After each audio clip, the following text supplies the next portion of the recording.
Hey bro, serangan udara Israel di ibu kota Yaman, Sana'a, pada tanggal 25 Agustus 2025 kembali terjadi eskalasi dalam konflik regional yang semakin meluas. Menurut laporan berbagai media internasional, jet tempur Israel melancarkan serangan terkoordinasi ke sejumlah target penting, termasuk kompleks militer di sekitar Istana Kepresidenan, dua pembangkit listrik, dan gudang penyimpanan bahan bakar yang diduga dikuasai oleh kelompok Houthi. Aksi militer ini dipicu oleh serangan rudal jarak jauh Houthi yang disebut Israel membawa submunition atau muatan klaster yang diarahkan ke wilayah Israel beberapa hari sebelumnya. Bagi Israel, langkah balasan ini adalah pesan strategis bahwa penggunaan senjata dengan daya rusak besar tidak akan dibiarkan tanpa konsekuensi. Kamu pun akan digitukan oleh Yaman sebentar lagi. Namun di sisi lain, serangan tersebut juga menimbulkan dampak kemanusiaan dengan laporan awal menyebutkan 2 hingga 4 warga sipil tewas dan puluhan lainnya terluka, serta munculnya kepanikan di kalangan penduduk Sana'a akibat ledakan dahsyat yang mengguncang rumah-rumah dan merusak infrastruktur vital kota.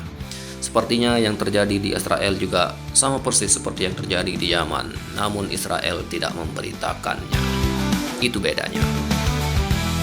Serangan yang dilakukan Israel kali ini menunjukkan bahwa konflik Israel tidak lagi terbatas di Gaza atau Lebanon, melainkan telah melebar ke semenanjung Arab, menambah kompleksibilitas landscape keamanan regional.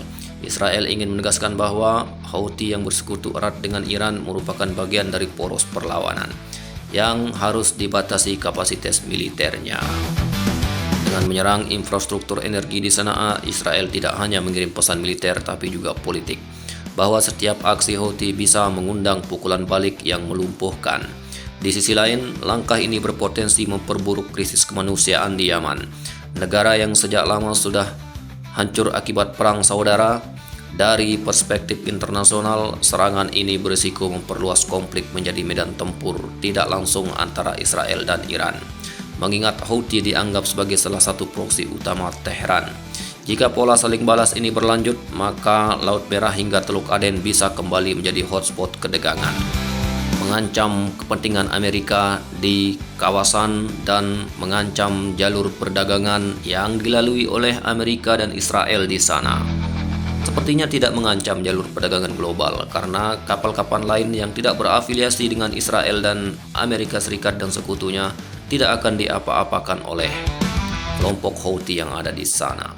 Dengan demikian, serangan Israel di Sana'a bukan hanya sebuah aksi militer biasa, melainkan sinyal eskalasi yang bisa menyeret kawasan ke dalam lingkaran konflik yang lebih luas. Sebenarnya akar masalah ini adalah apa yang dilakukan oleh Israel di Gaza dan Palestina. Seandainya saja Israel berhenti melakukan tindakan tidak manusiawinya di Gaza dan Palestina, mungkin saja Yaman tidak akan pernah terlibat dalam konflik ini. Disitulah pokok utamanya. Bagaimana kira-kira? Sampaikan pendapat Anda di kolom komentar. Sampai jumpa lagi.